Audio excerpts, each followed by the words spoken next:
और आपने सत्संगियों से पूछ करके याद किया होगा, उसको बराबर पूरा पूरा समझते रहना चाहिए। जब कभी उल्टा ऊपर नीचे सुमरन करोगे फल नहीं होगा, मिलेगा नहीं, मेहनत आपकी व्यर्थ जाएगी।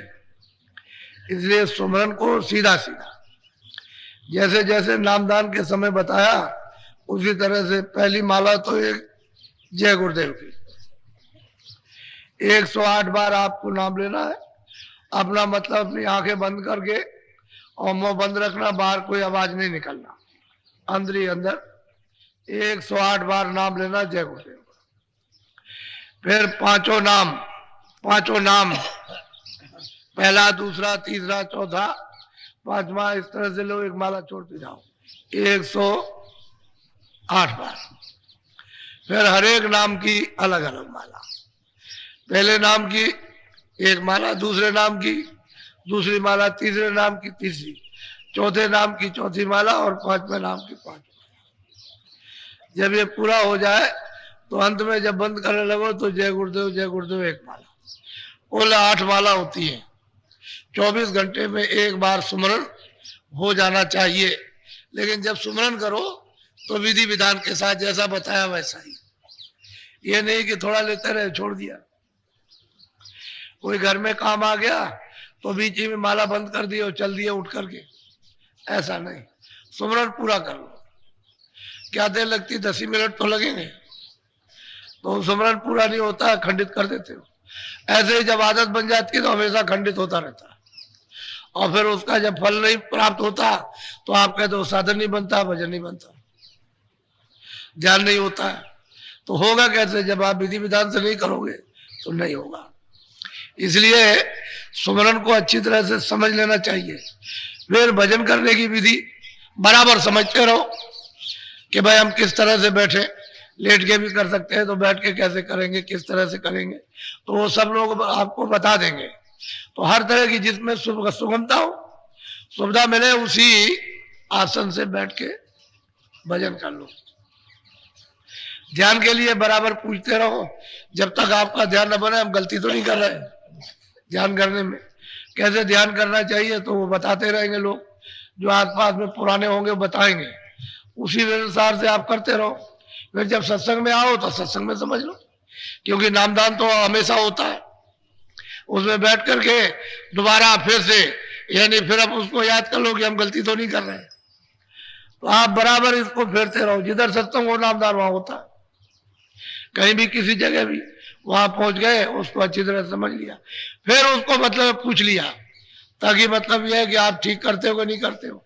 मन मोटा ना होने पाए कि ये समझे कि भाई हम बहुत पुराने सत्संगी, लोग कहेंगे अभी तक तुमने कुछ नहीं किया, तो तुमको सया हरम, इसके पूछने में कोई सया हरम, बार बार पूछते रहो कि हम गलती तो नहीं कर रहे, भूल भरम तो नहीं है, उल्टा सीधा तो नहीं कर रहे, ऊपर का नाम नीचे, नीचे का ऊपर।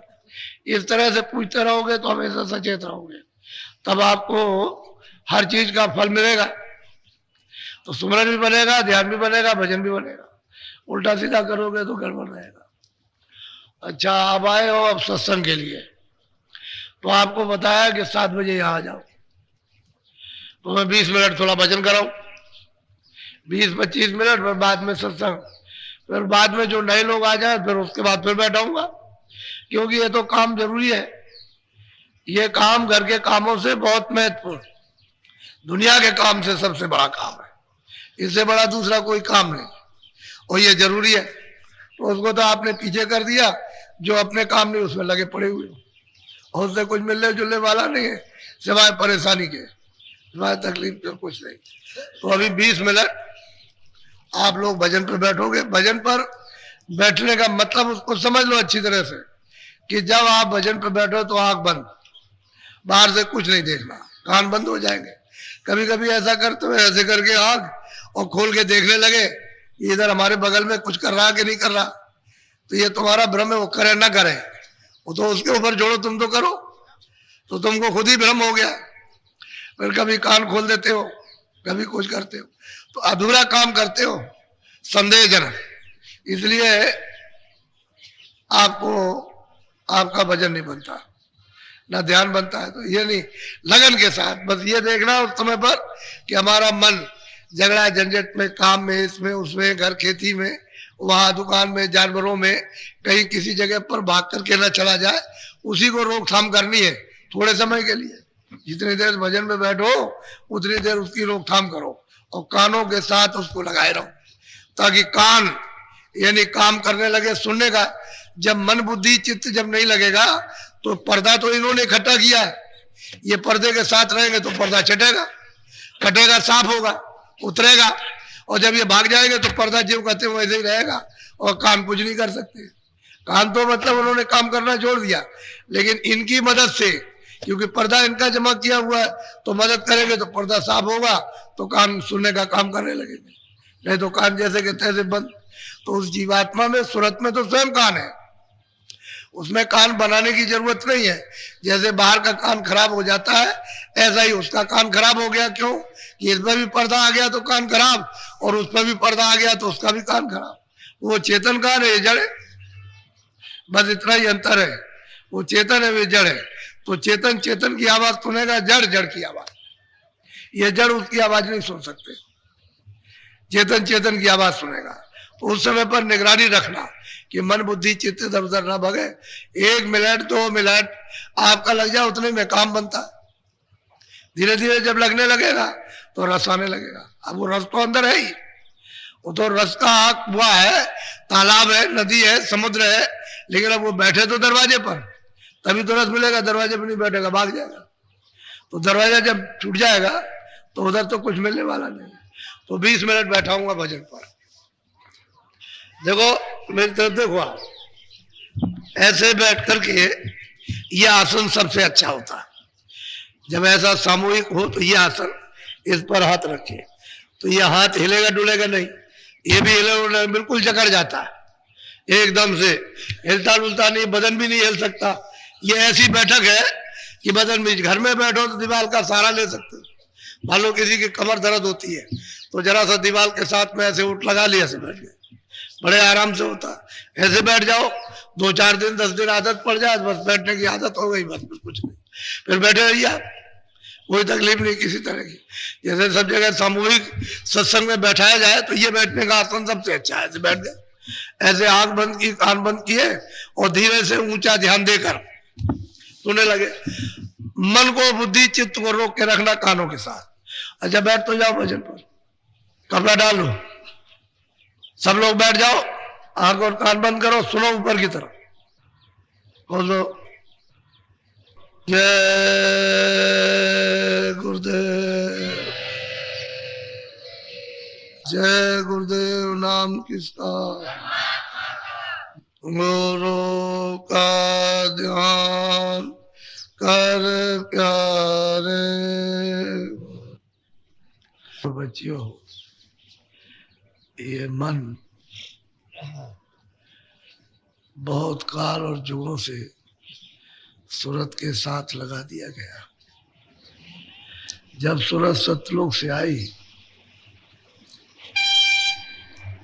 नीचे उतार करके लाया गया, तो सहदल कमल में इन सब को साथ कर दिया, मन को भी, बुद्धि को भी, चित्त को भी और अहंकार को। ये सूरत के साथ लगा दिए गए। फिर ये नीचे उतर करके आए अंडलोक में, वहां भी इसके साथ और बखेड़े लगा दिए गए।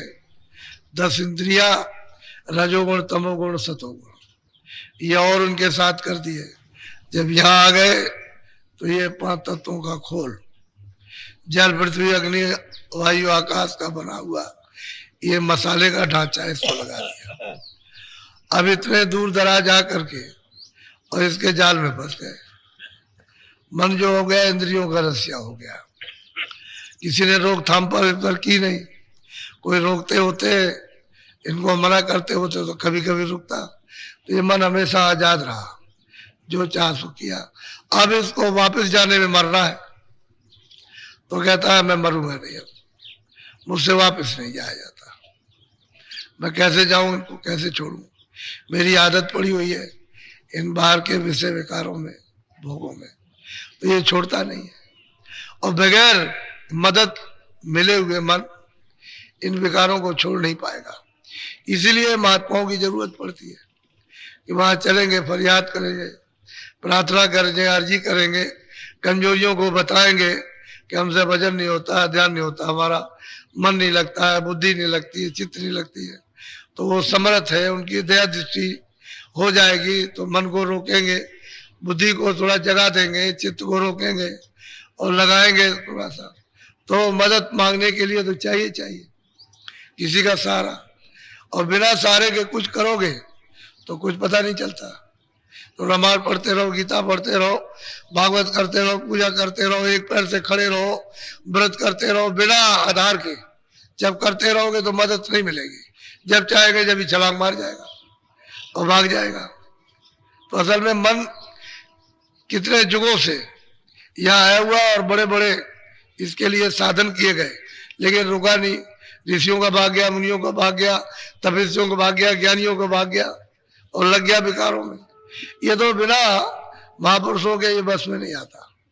और जब वो भेद देते हैं तो नाम की चोट पड़े, शब्द की जब चोट पड़ती है तो चुप हो जाता, क्योंकि शब्द की चोट को बर्दाश्त नहीं कर सकता, तो चुप हो जाता है। फिर उसमें चोट भी पड़ती है, रस भी आता है। जब चोट पड़ेगी और रस आएगा तो उसे मीठा लगता है, तो ताकतवर हो जाता है, तब ये भोगों को छोड़ता है। बिना नाम की शब्द की कमाई के मन बस में कभी आ ही नहीं सकता, क्योंकि और साधन तो सब छुट्टा है, यही बस में करने का साधन है, क्योंकि इसका आधार है। नाम का आधार शब्द का, आवाज का, बाजों का आधार। जब आधार से जब चलेंगे तब तो बस में हो जाएगा, और उसमें मिठास है, ठंडक है, आनंद है। और बिना आधार के बगेंगे तो कितना करते रहो, जब चाहेंगे जब ही निकल जाएगा। इसलिए लोगों का मन नहीं रुकता। तो मन बड़ा फोरेबी है, जाली, धोखेबाज, बेईमान, वादा खिलाफी करेगा, भाग जाएगा, लगेगा नहीं, सब काम करेगा। तो ये फरियाद करते रहते हैं गुरु के पास जा करके कि हम नहीं लगता है, ये भागता है, बड़ा परेशान किए हुए, ये को दया कर दीजिए, कुछ कृपा कर दीजिए। तो फिर धीरे धीरे धीरे धीरे वो सत्संग का मोया वचनों का लगा करके इसको जब सुनाते हैं तो फिर धीरे से मतलब महीन होता है। ये मोटापन इसका जाएगा तो मन महीन कर लीजिए, कहते हैं इसको महीन को शब्द सुना सुना कर इसको महीन कर लो, तब शब्द में लगेगा, क्योंकि शब्द उससे भी ज्यादा महीन है, उससे भी ज्यादा बारीक है। तो वैसे शब्द की चोट सहन नहीं कर सकता, और उसके मतलब ये कि सुन नहीं सकता। तो मन को थोड़ा बहुत बाहर से महीन किया जाता है, इसको घिसा जाता है, जैसे चटनी बनाई जाती है ऐसे ही। जब ये घिस जाता है तो फिर लग जाता है, तो समय लगता है उसमें। कृपा हो जाए गुरु की तब तो देर नहीं लगे, लेकिन धीरे धीरे वो जबरदस्ती नहीं करते, नहीं मेरे को मार पीट करके सब करके मतलब सख्ती करके उसको ठीक कर दे, लेकिन वो फिर दयाल अंग नहीं रहता, उसमें काल अंग रहता है, और काल अंग में रहकर दयाल में नहीं जा सकते वहां। तो इसलिए महापुरुषों के पास दयाली अंग रहते हैं, दया ही करते रहते हैं, धीरे धीरे धीरे धीरे धीरे धीरे दया कर देते, कृपा हो जाती है, तभी लगने लगता है। आपको क्या मालूम था भजन किसको कहते? वहां प्रयागराज में जब लोग बैठ के करने लगे तो कहने लगे कि भाई हमने तो ऐसा कभी देखा नहीं था कि ऐसे भजन किया जाता है। तो गाना गुना गाना ये कोई भजन है? भजन तो एकांत में होता। भजन कहते हैं देववाणी सुनना, आकाशवाणी सुनना, ध्यान करना, आँख खोलना तो देखना उसको तो एकांती में किया जाता। पहले लोग एकांती में करते थे, अब ये चलते चलते ये सब मैदान में आ गए। शोर सपाटे में एक दूसरे की कोई बात सुन सकता, कोई किसी की नहीं सुनता। भजन और ध्यान तो एकांती में होता, हमेशा होता है, हमेशा होता रहेगा, उस शोरगुल में कभी नहीं हो सकता। और जब एकांत में इसकी कमाई कर लो तो शोरगुल फिर कुछ नहीं करता, फिर कहीं भी रहो, लेकिन उसे एकांत चाहिए चाहिए। जब एकांत में जब पक जाएगा, सिद्धि कर लेगा, सिद्धि हो जाएगी, सब कुछ कर लेगा, फिर उसके बाद शोर उसके लिए जैसे जंगल वैसे घर, फिर बाहर अंदर एक रस, फिर कुछ उसका नुकसान नहीं है, क्योंकि वो तो अंदर चला गया। तो अंदर का सुनने लगा, बाहर से कोई मतलब नहीं, कहीं भी बैठ जाएगा सर से सिमटा हो जाएगा। लेकिन जब तक अंदर नहीं जाता तब तक तो बाहर तंग करेगा ही। तो बाहर ये फंस गए शोर सपाटे में। ये कोई भजन होता है? वो मतलब यह है कि वो भोजन कर रहा है, पेट भर रहा है, पेट इससे भरेगा नहीं। इसलिए बड़ी समझदारी से सत्संग को सुनना चाहिए, क्योंकि वो तो थोड़ा बहुत सत्संग मिला, क्योंकि ज्यादा दिन का तो सत्संग नहीं है, 10 दिन 20 सत्संग आपको मिल गए तो मतलब ये कि कम है। कितने जुगों का मन, कितने कितने दांव, कितनी कितनी सीढ़ी जंगल रास्तों से भटका हुआ, और एकाएक जगह पर आ जाए, कृपा के बिना नहीं होता, दया हो जाती तभी होता है। तो महापुरुषों ने सबके लिए रास्ते दिए कि भाई कैसे तुम कैसे लगोगे, भजन कैसे समझोगे, करोगे कैसे भजन। जब तक वो रास्ते नहीं मालूम होंगे तो अपने को क्या पता चलेगा, तो क्या करें। तो जीवों को समझाते हैं महापुरुष, जब जब आते, कोई भी आया जीवों को समझाने का काम किया। वो चले गए, दूसरे आए, उन्होंने समझाने का काम किया। वो चले गए, तीसरे आए, उन्होंने समझाने, सब मतलब समझाने का काम करते रहे। भाई सत्संग कैसे मिलेगा, कहां से तुम भजन और ध्यान जान सकोगे, कैसे कर सकोगे, ये सबने बताया। बोलो, तो थोड़ा सुनो ध्यान से। करो खोज कर भाई, बिन गुरु कोई राह न पाई। अब सब जीवों को ताकीद करते हैं, वो सचेत करते हैं कि भाई गुरु करो। कहते हैं कैसे खोज कर भाई, कहे जीवो तुम ऐसे किसी गुरु को खोज करके करो जो रास्ता जानता है। जो रास्ता नहीं जानता है वो तो आपको कुछ बता नहीं सकेगा, तो गुरु खोजो, और खोज के जब समझ में आ जाए कि यहाँ से हमारा काम होगा, हमारा काम बन जाएगा, हम जाग जाएंगे, तो कहते हैं कर लो। करने का मतलब है उनसे रास्ता ले लो, करने का मतलब भेद ले लो। यह कहते हैं गुरु करो खोज कर भाई, गुरु करो खोज करके, जान करके, समझ करके, फिर ऐसे नहीं जब रास्ता मिल जाए तो फिर भजन करो, भजन कर लो। तो गुरु करो खोज कर भाई, बिन गुरु कोई राह न पाई। कहते हैं बिना गुरु के कोई रास्ता नहीं पा सकता है। जिस गुरु ने देखा वही रास्ता बताएगा, जिसने देखा नहीं वो क्या बताएगा, वो तो कुछ बताए नहीं। इसलिए गुरु करो कब करना, खोज करके, जान करके करना, अनजान में नहीं कि ये रास्ता जानता कि नहीं जानता। जब वो बता दे आपको ये रास्ता चलने का, चलो, तो कहते हैं फिर करो। बोलो, जग डूबा वो जल धारा, कोई मिला न कारण। कहते हैं कि जगत के जीव बेचारे क्या है, वो सागर की नदी में, वासना में, काम में, क्रोध में, लोभ में, मोह में, आशा में, तृष्णा में, मार में, पीठ में, गाली गलौज में, मोहब्बत में, इसमें सब के सब डूब गए। अब कोई इससे निकालने वाला तो कोई मिला नहीं, तो कैसे निकालेंगे, ये छुटकारा कैसे पाएंगे। तो कहते हैं जीव जगत में आए सब डूब गए। क्यों डूब गए, कहते हैं कोई काटने वाला, कोई गुरु आपने खोज करके किया नहीं जो आपको निकालता, बिना गुरु के रह गए। अब कहोगे हमने किताबें पढ़ ली, रामायण पढ़ ली, गीता पढ़ ली, किसी महात्मा किताब पढ़ो, उससे कुछ नहीं होता। गुरु करो खोज कर भाई। कहते हैं कि ढूंढो, तलाश करो कि भाई गुरु है वो जानता कि नहीं जानता है।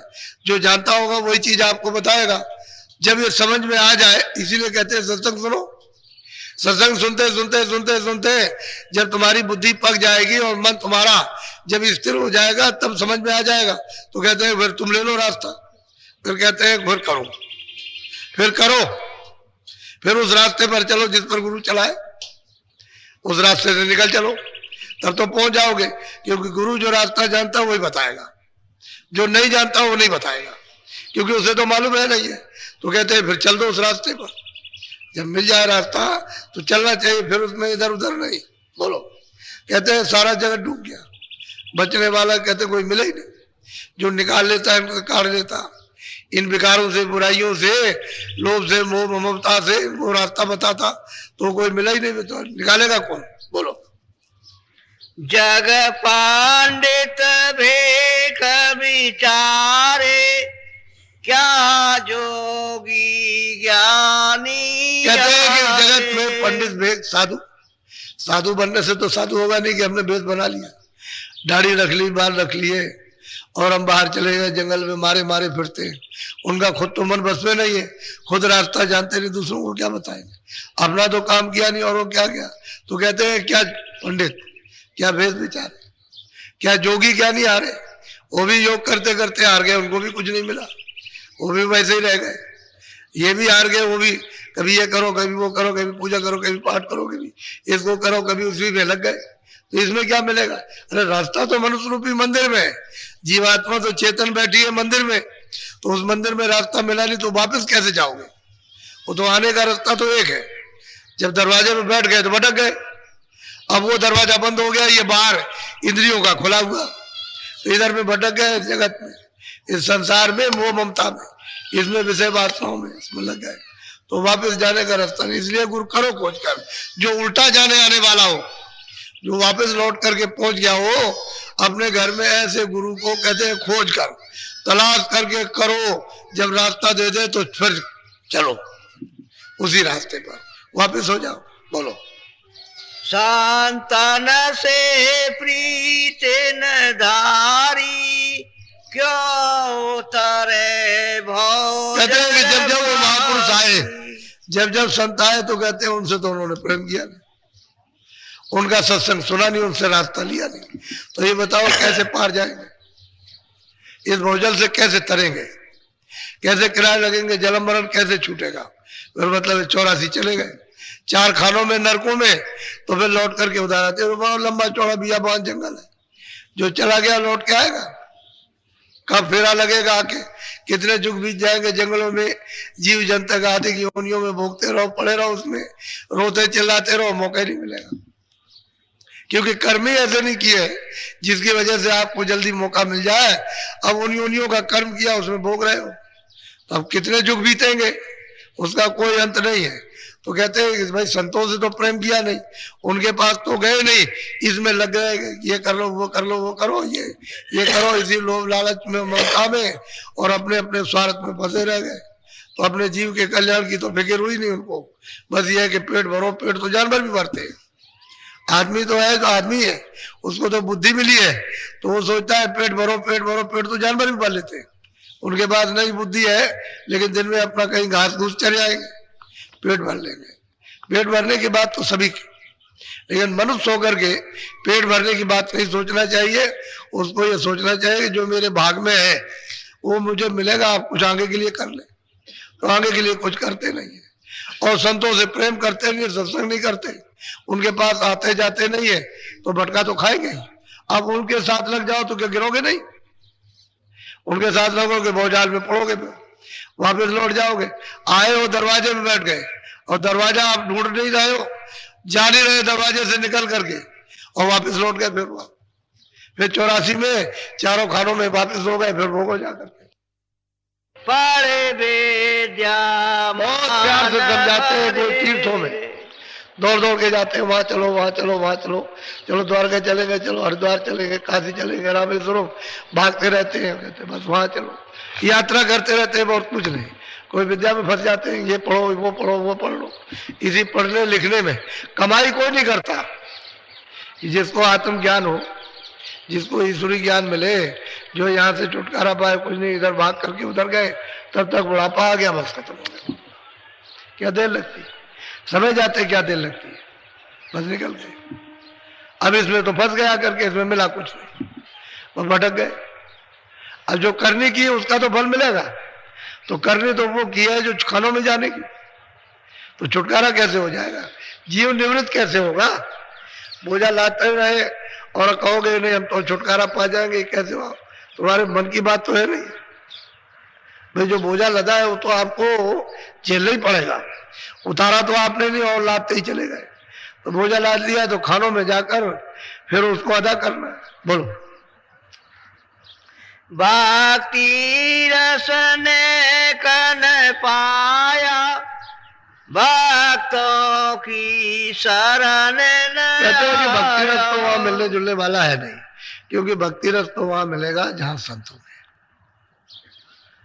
जिन्होंने मालिक को प्राप्त किया, वहां से रस मिलता है, वहां से ज्ञान मिलता है, वहां से शक्ति मिलती है, आनंद मिलता है, अमृत मिलता है, सब कुछ मिलेगा वहां से। तो कहते हैं कि भाई भक्तों की शरण में तो आए नहीं, ना उनका सत्संग किया, ना उनके वचन सुने, जो उन्होंने बताया वो भी उसने नहीं किया, तो फिर कैसे मिल जाएगा उसको?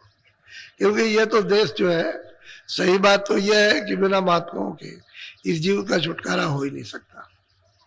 इसलिए तो उन्होंने कहा कि भाई कोई कोई महात्मा को ढूंढते हैं, किसी किसी को मिलते हैं, कोई कोई करता है और कोई कोई घर वापस लौटता है, नहीं सब भटका खा रहे हैं सब। बोलो। भक्ति का भेदन जाना, गुरु को सतपुरुष न अब कहते हैं कि भक्ति भक्ति कहते किसको है, उसको तो पता नहीं। जो कृष्ण ने आदेश दिया या राम ने जो आदेश दिया और उसको बजा लिया, उसका नाम तो भक्ति है। तो भक्ति तो जिनको देखा नहीं कैसे भक्ति होगी? राम को देखा नहीं, कृष्ण को देखा नहीं, किसी महात्मा को देखा नहीं, भक्ति किसकी करोगे आप? किसका पालन करोगे जिसको देखा ही नहीं आप? और कहते हैं महात्माओं के पास गया नहीं, जो ये समझता है कि भक्ति क्या है, आदेश क्या है, साधन क्या है, भजन क्या है, ध्यान क्या है, तो कहते हैं वहां भी नहीं गया, तो क्या मिलेगा उसको? कैसे समझ में उसकी आएगा? वो तो जो समझता है कि हमने रामायण पढ़ ली, गीता पढ़ ली, भागवत पढ़ ली, हम तीर्थों में हुआ है, चलो यही भक्ति है हमारी। अब इसका भक्ति कोई अगर कह दिया जाए कि खराब काम क्यों करते हो, तो कहेगा हम नहीं मानते इसको। तो भक्ति किस बात की है? किसकी भक्ति कर रहे हो? अरे भक्ति तो उसी को कहते हैं जिसके आदेश का पालन हो। आदेश का पालन नहीं तो भक्ति किस बात की? पति तो उसी को कहते हैं पत्नी की बात माने, पत्नी उसको कहते हैं जो पति की बात माने। अब भाई शिष्य तो वही, मुरीद तो वही है जो मुर्शिद की बात को माने, गुरु की बात को मान ले। नहीं भक्ति किस बात की? तो कहते हैं भक्तों की शरण में तो गया नहीं, ना भक्ति का भेद सुना, और कहते हैं भक्ति भक्ति भक्ति भक्ति भक्ति। कोई रामायण गीता पढ़ने का नाम भक्ति नहीं है, उसमें जो लिखा है उसका पालन करो, तो वो तो एक भी नहीं कोई करता। बोलो। गुरु सबको पार लगावे, जो जो उन चरण कहते हैं कि जब वो वहां से आते हैं सतलोक से, सतपुरुष, वो तो आता नहीं, वो तो मालिक तो वही रहेगा, वो तो न कभी आया न कभी आएगा। तो जो उस बोध में जो सूरत आती है वही संत कहलाती है। कहते हैं उनको तो जाने ही नहीं उसको कि ये कहाँ के रहने वाले हैं, कहाँ से आए, क्या करेंगे, और जब तक कि वो मिलेंगे नहीं तब तक इसका छुटकारा हो नहीं सकता। ये उससे अलग हो गया, उस धारी से अलग हो गया, उस नाम से अलग हो गया, तो उसके साथ जुड़ेगा कैसे जब तक वो जोड़ने वाले ना मिले? वो तो एक धार फेंक रही है, उसको अपने से अलग कर दिया। अब दूसरी धार अगर मिल जाए जोड़ने वाली, तो दोनों का तार तो एक साथ ही है, लेकिन अब कोई भेद जानने वाला मिले तो इसको जुड़ा के उससे जोड़ दे, तब तो वापस हो जाएगा। अब एक फेंक रही, उस धार पर बैठा हुआ, वो बराबर फेंकती चली जा रही और ले जाकर के उसने खानों तक पहुंचा दिया। अब वापस जाने की धार उसके पास है नहीं, तो बिना भेद के, बिना महापुरुषों के जीव कैसे उतरेगा, वापस कैसे लौट करके घर में जाएगा? ये तो परदेश है, पूरा का पूरा परदेश है। स्वर्ग भी परदेश है, ब्रह्मांड भी परदेश है, ये भी परदेश है, सब परदेश है। थोड़े थोड़े दिन का है कि तुम इतने दिन यहाँ रहो, इतने दिन यहाँ रहो, इतने दिन वहां रहो, तो उसके बाद चलो वापस लौटो।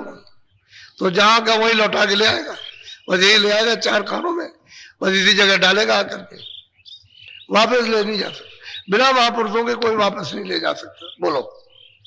गुरु से तू बेमुख फिरता, मन के नित सन। कहते हैं मन से तू भोग बात इत्याद में फंसा हुआ और गुरु से बेमुख है।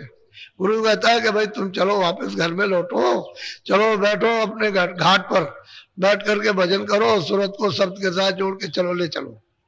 तुम घाट पर बैठ तो जाओ तो हम खिंचाई करें। अब ऐसे इंद्रियों के घाट पर अगर खींच ले तो अभी कल ही घबरा जाता है। अब किसी की जरा सी खिंचाई होते ही डर गया, हमसे अब नहीं हो सकता, मुझे डर लगता है। इसमें कितनी औरतें और कितने आदमी चिल्ला पड़ते हैं, कहते हमसे नहीं हो सकता, हम तो मर जाएंगे, अब नहीं हमसे होता है। तो असल में घाट पर जब इंद्रियों के बैठा रहेगा तो भय तो लगेगा ही। तो कहते हैं सूरत के घाट पर आओ, दोनों आंखों के सामने आओ, यहाँ बैठक बना लो, तो गुरु यहाँ फिर खिंचाई शुरू करे, तो घाट बदलेगा नहीं। इंद्रियों के भोग विकारों में फंसा रहेगा, और जब विकारों से खींचेगा तो कहेगा हमारा ये सब जा रहा, अब तो हम चले जाएंगे यहाँ से, सब कुछ छीन गया, रोएगा चिल्लाएगा, फिर लौट के उसी में फंसता। तो मन के सन्मुख रहता है, जो गुरु आदेश देते हैं उसका पालन नहीं करता, उसको नहीं समझता है कि गुरु किस काम के लिए आते हैं। इसलिए सूरत को पारी उतारने का काम है उसका, लेकिन वो तरतीब से उतारेंगे। एक दफे तो उन्होंने दे दिया, जब दूसरे को दे दिया तो अब लेने का तरीका भी तो होना चाहिए। कोई वस्तु आपको दे दी जाए, एक लड़की है आपको दे दी, एक लड़का आपको दे दिया, लेकिन अब यह है कि वहां पर बड़ी परेशानी है, तो कैसे वापस लिया जाएगा? तो ऐसे नहीं, कोई तरीका तो होगा वापस लेने। तो इस सुरतों को, इन जीवात्माओं को जब काल मांग करके ले आया, तपस्या करके प्रसन्न करके खुशी में ले आया और खुशी में दे दिया, तो वापस अब कैसे जाए, उसका तरीका? तो कहते हैं कि गुरु से प्रेम कह रहे करो तो तुमको वो ले चले, तो प्रेम उनसे करते नहीं है, उनके पास उठते बैठते नहीं है, उनको ये नहीं समझते कि हमको लेने के लिए आए, और वो समझते हैं मनुष्य आदमी है। आदमी की तो शकल में आएंगे, अगर देवता की शकल में आया था रात को भाग जाओ, नींद उड़ जाएगी कि भूत आ गया था, भूत आ गया था। तो जिस शकल में तुम, उसी शकल में आएगा, और तब उसी शकल में जगाएगा, तो तुमको उससे प्रीत हो जाएगी, घाट पर बैठाएगा, तब देव रूप निकलेगा। वो तो देवता है ही, वो तो जब तुम्हारा देव रूप निकाल देंगे तब समझ में आएगा, नहीं ऐसे कैसे समझ में आ सकता? उनका देव रूप है तेरा मानव रूप, तेरा अज्ञानी रूप है जड़, उनका चेतन है। तो इसलिए तेरे ही रूप में आएंगे तभी जगेगा, तभी निकलेगा। कर्मों में पछता खपता नर दे। अब महापुरुष कहते हैं भाई तू कर्मों में पछता खपता है रात दिन, कभी ये कर्म किया, कभी वो कर्म किया, कभी उसको किया, कभी उसको किया, इसी में मेहनत करता है, अच्छी तरह से चिल्लाता है और रोता है उसमें, बस इसी में समय निकल जाता तेरा। और जो भजन तेरे लिए बताया गया उसको नहीं करता, उसको कभी कभी करेगा, मिनट, आधा मिनट, कभी 1 सेकेंड, कहता हमने कर लिया, मन से कह दिया हमने कर लिया, अब मन भ्रम गया, कह दिया हमने कर लिया, 1 मिनट में भजन हो जाएगा, 1 सेकेंड में। और दिन भर इसमें लगा रहेगा कर्मों में, किससे सुख मिलेगा, आनंद मिलेगा, इससे न किसी को सुख मिला ना आनंद मिला। मिल गया होता है जब सब चिल्लाते नहीं कि हमको इतने रुपए मिल गए, हमको इतने मकान मिल गए, हमको ये मिल गया, अब हमको आनंद हो गया, अब हमने पा लिया, वो हो रहे तुमसे ज्यादा रो रहे। तो ज्यादा फंसोगे तो ज्यादा रोगे, कम फंसोगे कम रोगे। वो तो जितने ज्यादा उलझोगे तो वहां जाल है, उसी में फंस गए तो दिन भर बुद्धि उसी में लगाओ रहोगे, उसी में शरीर लगा रहेगा, उसी में इंद्रिया मन उसी में लगा रहेगा, बस वही करते रहोगे, रोते रहोगे, निकलने का कोई उपाय नहीं। तो कहते हैं भाई क्या करो, महात्मा नहीं मिलेंगे।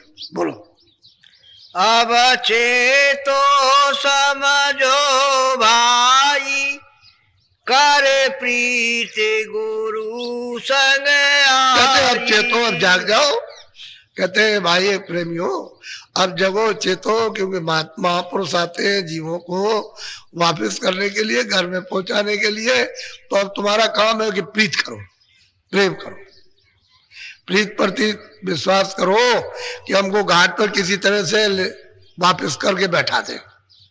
और घाट पर जब बैठ जाओगे तब तो फिर सूरत अपना काम शुरू कर देगी। जब तक सूरत का घाट नहीं बदलता, उसको अपना घाट निजी नहीं मिलता है, तब तक ये भटकती रहेगी, तब तक इसमें कोई ताकत नहीं। और घाट पर उलट करके बैठी कि इसमें ताकत आने लगी, फिर मन कुछ नहीं कर पाएगा, न कुछ बुद्धि कर पाएगी न चित्त, जब तक की देर है। और महात्मा कहते हैं भाई तब तक तुम प्रेम कर लो, जो हम कहें उसको करो, उतना ही काम करो जितनी जरूरत है, ज्यादा मत करो। तो जितना प्रेम करते जाओगे उतने उलट जाओगे। उनसे प्रेम तो है नहीं है, उनकी बात सुनते नहीं, उनकी बात मानते नहीं, उनको कुछ समझते नहीं, और जगत को सब कुछ समझते हो, यही हमारे सब कुछ है, अच्छे हैं, बच्चे हैं, कच्चे हैं, रिश्तेदार ये है वो है, धन है, दौलत है, यही सब कुछ है जो कुछ है, बाकी और कुछ नहीं। इसी में सब कुछ समझते हो, उसको थोड़ी समझते हो कि उसके पास सब कुछ है। तो कैसे आपने प्रेम किया? तो कहते हैं थोड़ा बहुत प्रेम कर लो। बोलो काहे करे अब सत्य गुरु गाई, करनी करे मेले बड़ा। कहते हैं भाई महापुरुष जब जब आते हैं तो यही कहते हैं करनी करो, बड़ाई तुमको तभी मिलेगी जब जीवात्मा जगेगी। बड़ा स्थान जब भी मिलेगा, ज्ञान जब भी मिलेगा, चेतना जब भी आएगी, पार जब भी उतरोगे जब करनी करोगे। करनी करो, मार मन डालो इंद्रिय रोग द्वारा, करनी थोड़ा करो, मन को थोड़ा सा विषयों की तरफ से रोको, थोड़ा थोड़ा रोकोगे और करनी करोगे तो ढीला हो जाएगा, नहीं तो उसमें जकड़ा हुआ विषय विकारों में। थोड़ा ढीला तो मन को करना ही चाहिए, जब ढीला आदत उसकी बदल जाएगी, करने में जब लग जाएगी उसकी आदत और इन भोगों से छूट जाएगी तो जल्दी काम बन जाएगा, नहीं तो उसी में दिन और रात लगे पड़े हुए और मिलने जुलने वाला कुछ नहीं है। वो सब क्षणिक है, ठंडक क्षणिक ठंडक है, आनंद तो है ही नहीं। उसकी ठंडक आती है शब्द की, नाम की, छन छन के ठंडक आ रही है, शीलता उसी से समझता है कि आनंद है। अगर कहीं सच्चा आनंद मिल जाए तो काफी बन जाए। उसीलिए कहते हैं कि मुड़ो आगे, अंदर घाट पर आओ, इंद्रियों का घाट छोड़ दो, सूरत के घाट पर आ जाओ। दोनों आंखों के सामने ऊपर की तरफ आंख करो, घाट मिल जाएगा। तो हम लोग उधर बैठते ही नहीं, और थोड़ा एक आध मिनट कभी ऐसा किया और बस फट से किसी ने कुछ कह दिया, कहीं कोई आ गया तो आंख खोल दी और खोल करके उठ के चल दिए, काम करने पूरा दिन निकल गया, आप कुछ नहीं कर पाते। यही होता है घर घर में। एक आदमी आया, कह लगा भजन नहीं करता। हमने कितनी देर भजन किया, कितनी देर, कब किया भजन? तूने तो एक दिन भी भजन नहीं किया। कहता भजन नहीं बनता। अगर एक दिन भी करता, मिनट 2 मिनट भी, तब तो तेरा कुछ बनता। तूने तो कुछ नहीं किया, वो कहता भजन नहीं बनता। ऐसी शिकायत करने वाले बहुत से होते, करते कुछ नहीं, कहते भजन नहीं बनता, करेंगे कुछ नहीं, विषय विकारों में बसे रहेंगे और कहेंगे भजन नहीं बनता। अरे भाई तू मिनट 2 मिनट 4 मिनट थोड़ा सा तो कम से कम घाट पे बैठो तो कुछ हो। अब तुम घाट छोड़ दिया और चाहते हो यहाँ कुछ मिल जाएगा, इधर कुछ है नहीं। तो जहां कुछ नहीं वहां क्या मिलेगा? वो तो स्थानीय सूरत के जागने का नहीं, वो तो सोने का स्थान है। तो सूरत सोई हुई है, जड़ में फंस करके तो जड़ हो गई, अब सो गई, अचेत हो गई। अब जहां जागना वहां ये जाती नहीं, तो बिना महात्माओं से प्रेम किए वो कैसे जाएगी?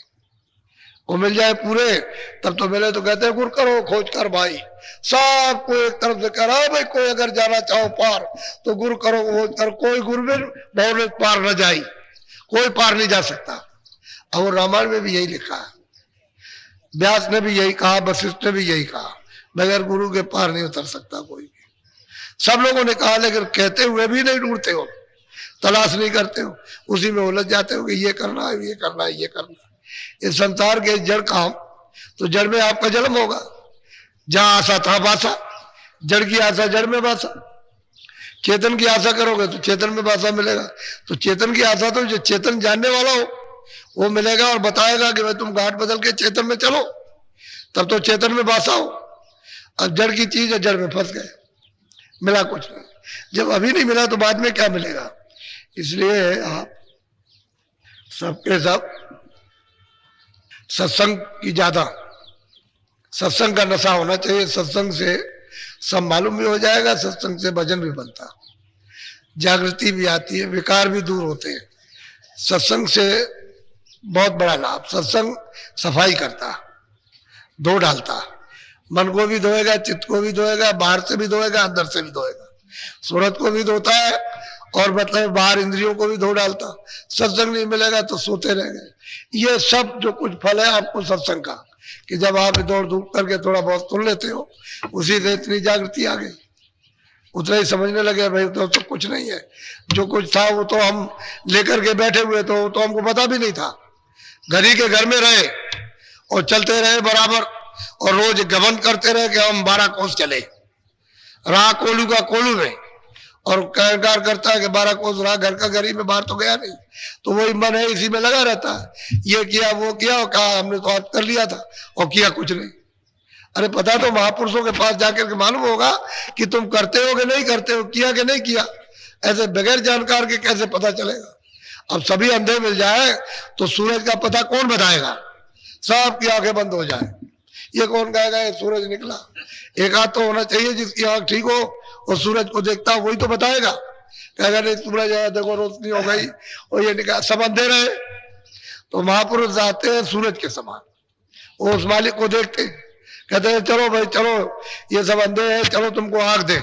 तो आंख बना करके दे देते हैं, तो फिर वो देखने लगते हैं, कहते हैं कि नहीं वो तो सूरज है, वो तो मालिक है, उसका रास्ता है, उसका मतलब ये है कि घर है, देश है, उसका आनंद है, तो चल पड़ते हैं। अब वो प्रेमी पीछे से जो प्राप्त करते हैं वही तो गाते हैं कि हमको महात्माओं ने दिया, उन्होंने दिया, उन्होंने दिया, उन्होंने दिया हमको, उन्होंने दिया, फिर वो कहेंगे हमको उन्होंने दिया, उन्होंने दिया, ऐसे। और जब सब सो जाएंगे तो फिर कौन जगाएगा? कोई जगाने वाला तो चाहिए कि तुम सो रहे हो इस मोह निशा अज्ञान रात्रि में, तुम्हारा जीवन खराब हो रहा है, फिर तुमको मिलेगा नहीं। अब तुम जाग जाओ तो सूरत को जगाओ घाट पर जो सो रही है। तो कहते हैं कुर करो खोज कर भाई, सबको ताकीद करते हैं, सबको संदेश देते हैं कि अगर मालिक से मिलना, भवसागर नदी से पार उतरना, तो गुरु करो खोज कर भाई, बिन गुरु कोई राह न पाई, किसी को रास्ता नहीं मिल सकता, तब डूब जाएगा। लेकिन अब यह है कि जितना भी सत्संग मिले वो अपना सौभाग्य समझो, और इस सत्संग को अच्छी तरह से खूब समझदारी से उसको बैठा लो, चित्त में बसा लो, और जो रास्ता बताया जाए उस पर चल पड़ो। सीधा साधा काम है। और जब यहाँ करना सीखो तो घर में भी वैसे ही करते रहो तो जल्दी काम हो जाएगा। अब इधर बैठे न उधर गए, वहां छोड़ दिया, वहां भी करो यहाँ भी करो। जो वहां कम समझ आए तो यहाँ समझ ले लो, जो लगन में कमी हो यहाँ लगन ले लो, और फिर उसके बाद वहां करते रहो। वो तो शरीर पालन पोषण का स्थान है और ये आत्मा के जागरण का स्थान है। तो इधर किधर जब कहीं जहाँ कहीं भी सत्संग मिल जाए वहां फौरन पहुंच गए, ताकि आप अपना भी काम होता रहे और शरीर का पालन पोषण भी होता रहे, दोनों काम हो जाए उससे। इसको चलते चलाते इसको खत्म करो, अब निकल जाओ यहाँ से। ये मनुष्य शरीर है, बड़े भाग से मिला, बार बार थोड़ी मिलता। एक बार उसने अवसर दे दिया, कहा देखो मेरे मकान से ये तुम अपना काम कर लो, तो कहते गुरु करो खोज कर भाई। तुमको जब हमने मना थोड़ी किया है, कोई भी जाकर के खोजो तलाश करो, कहीं ना कहीं मिल जाएंगे, ऐसा थोड़ी है। जब वो रहते हैं तभी वो कह रहे हैं गुरु करो खोज कर भाई, कहीं जरूर मिलेंगे। जब रहते हैं तभी, जब नहीं रहेंगे तो कहना बंद हो जाएगा। फिर महापुरुष कभी ऐसा कहेंगे ही नहीं, फिर बंद कर देंगे कि नहीं अब नहीं मिलेंगे आप, चाहे जितना खोजो तलाश करो। नहीं ऐसा नहीं, गुरु करो खोज कर भाई, बिल्कुल कोई राह न पाई। जब बराबर ये चला आ रहा है तो आपको खोजना चाहिए, तलाश करना चाहिए, तो कहीं ना कहीं मिल जाते, रास्ता मिल जाता, चल पड़ते। तो कहते हैं कैसे चलोगे, उनसे प्रेम कर लो, वो जहां आते जाते हैं वही आपको ले जाएंगे, प्रेम तो करो उनसे। अबे जो जहां आता जाता वहां ले जाएगा। जब प्रेम कर लोगे तो यहाँ से यानी मतलब लड़की को अपने घर ले जाएगा, और जब घर ही नहीं होगा तो कहां ले जाएगा। ये जीवात्मा यहाँ की नहीं है तो अपने घर में वापस लौट जाए तुम अच्छा। तो कहते हैं कि गुरु को करो, किसी को जानकार को, जानकार नहीं मिलेगा आने जाने वाला तो आपको कुछ नहीं मिल सकता।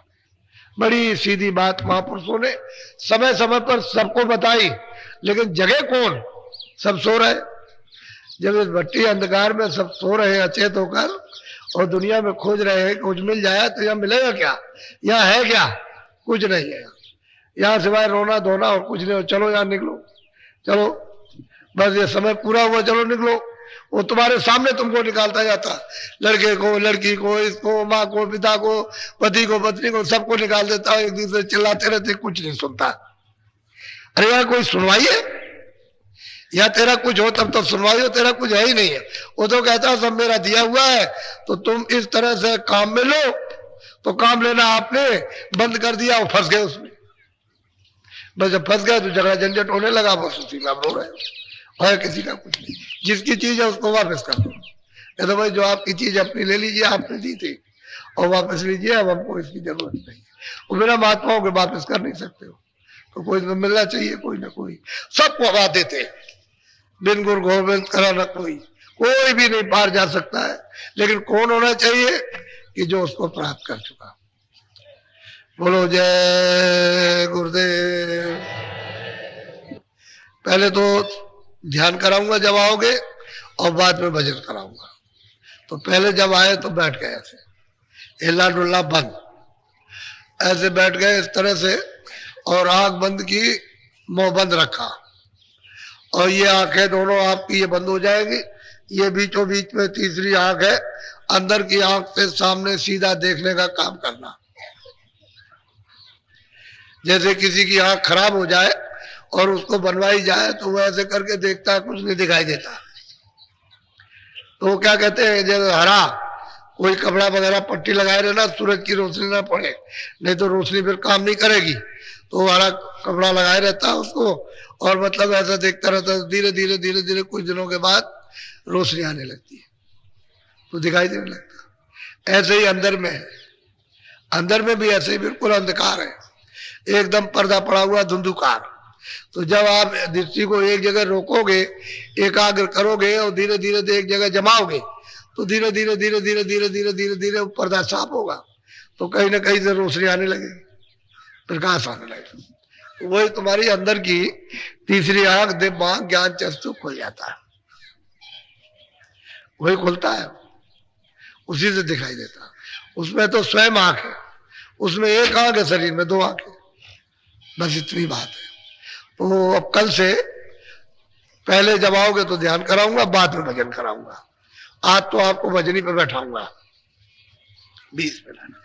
बस होशियार सचेत इस बात की हमेशा रहो कि जब आप भजन करो, काम के वक्त में तो अपना मन दौड़ाओ, जो ये काम करते हो जो भी उसमें दौड़ाए, लेकिन भजन के वक्त में यहाँ चारों तरफ से मन को, बुद्धि को, चित्त को हटाकर या जीवात्मा के कान के साथ इसको लगा करके और ऊपर की तरफ ऊंचा ध्यान दे करके, जिस तरह से आंख से दृष्टि को एकाग्र करोगे, ऐसे ही कानों से बराबर लगातार जैसे एक टक ध्यान दे करके सुनते हो, वैसे ही सुनना, तभी आवाज आपको सुनाई देगी, आने लगेगी आवाज।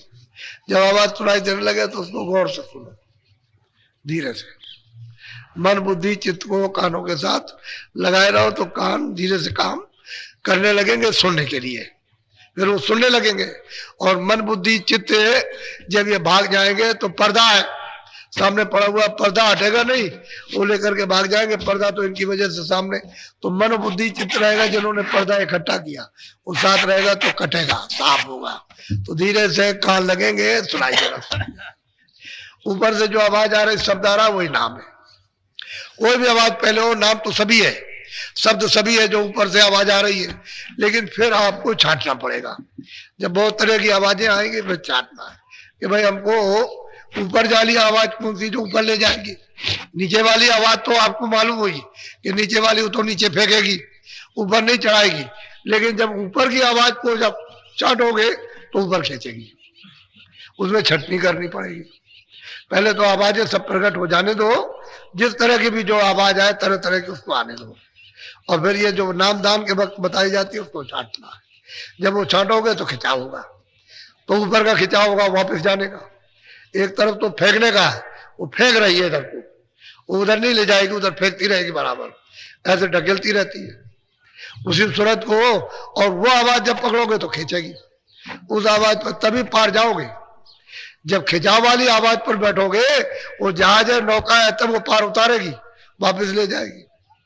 तो दो तरह की आवाज है, एक नीचे वो माया की धार है जो नीचे फेंक रही है, और एक वापस ले जाने की दयाल की धार। दोनों तुम्हारे पास ही है, इसलिए कहते हैं कि घाट पर आओगे तो पता चलेगा। तो अच्छी तरह से मन बुद्धि चित्त को कानों के साथ लगाकर ऊंचा ध्यान देके सुनना। चलो अच्छा बैठ जाओ, आंख और कान बंद करो, बैठ जाओ, कमरा डालो।